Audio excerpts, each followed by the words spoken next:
역대 최대라는 국가 예산의 허와실 짚어봤는데요. 이어서 익산참여연대 이상민 사무처장과 자세한 이야기 나눠보겠습니다. 안녕하십니까, 처장님? 네, 안녕하십니까? 저희가 앞서 리포트에서도 언급을 했지만요. 이 지자체마다 국가 예산 확보와 또 홍보에 열을 올리고 있거든요. 실태가 좀 어떻습니까? 그 내용은 정말 속빈 강정이라고 이야기를 해야 될 것 같습니다. 제가 이제 두 가지 예를 좀 들어서 말씀을 좀 드릴 텐데, 네. 대표적으로 군산시 같은 경우에 2017년부터 지금까지 매년 1조 이상의 국가 예산을 확보했다고 했거든요. 근데 사실 이제 2017년에 군산시의 총 예산은 9천억이 안 됐습니다. 네. 근데 2018년도 약 1조가 전체 예산이었는데 국가 예산은 1조가 넘었다라고 하는 이런 데이터가 나오는 것은 지금 군산시가 확보하지 않은 예산까지도 포함을 해서 뭔가 부풀리게 해서 이렇게 하고 있는 게 지금의 좀 현실이라는 생각이 들고요. 실질적으로 작년에 전라북도 전체 자치단체가 국가 예산을 확보했다라고 하는 내용을 저희가 쭉 정리했더니 2조 6천억밖에 안 되는데요. 뭐 전주시 8천억, 뭐 익산시 8천억, 뭐 이런 얘기들을 와는 너무나 괴리가 크다. 그래서 실제 이야기한 것과 확보된 내용을 보니까 전주시가 그나마 약 한 19% 정도 이야기에 근접해 있는 거고요. 나머지는 10% 이하 정도밖에 확보가 안 돼 있는 게 현실입니다. 네, 전북 지역 이 지자체가 요구한 이 국가 예산을 보면요. 도로 등 이 사회 간접 자본을 비롯해서 이 지역 개발 사업에 쏠려 있거든요. 원인과 개선 방안 좀 알려주시죠.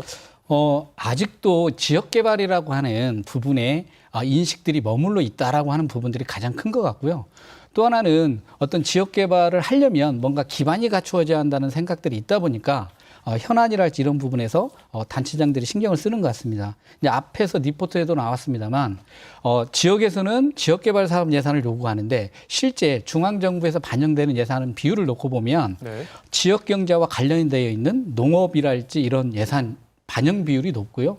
거기다가 뭐 산업, 중소기업 관련한 예산, 그리고 환경과 복지 예산 비율이 높습니다.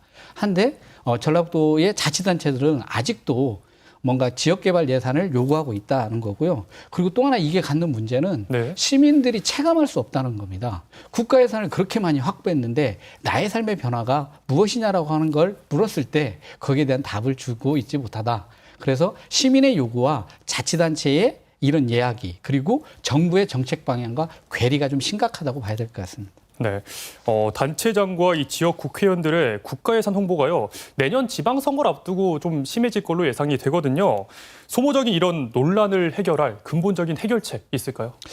먼저 국가 예산 확보의 기준을 저희가 좀 만들어야 됩니다. 네. 그래서 새로운 정책 발굴 사업이랄지 공모 사업이랄지 이런 사업을 한정적으로 국가 예산 확보라고 봐야지 매년 반복되는 복지 예산이나 이런 단순 국가 보조 사업을 국가 예산 확보로 볼 수 없다는 거고요. 두 번째는 그 내역을 공개를 해서 검증하는 구조를 좀 갖자. 그래서 언론과 시민단체, 전문가가 이 부분을 좀 검증하기 위한 틀들을 좀 마련할 필요가 있고요. 그리고 저희가 놓치면 안 되는 게 국가 예산 확보가 오히려 지방 재정에 발목을 잡는 경우가 될 수 있습니다. 네네. 국가 예산은 주로 시설비 투자인데 그게 시설이 투자되고 나면 그 이후에 운영비나 관리 비용을 지방자치단체에서 감당해야 되기 때문에 막대한 운영비를 지방 재정으로 감당해야 한다라고 하는 그런 모순에 빠질 수 있다라고 하는 측면에서 무조건 국가 예산 확보가 아니라 우리 지역과 시민에게 필요한 예산이 무엇인가를 가려보는 지혜가 필요할 것 같습니다. 네, 오늘 말씀 잘 들었습니다.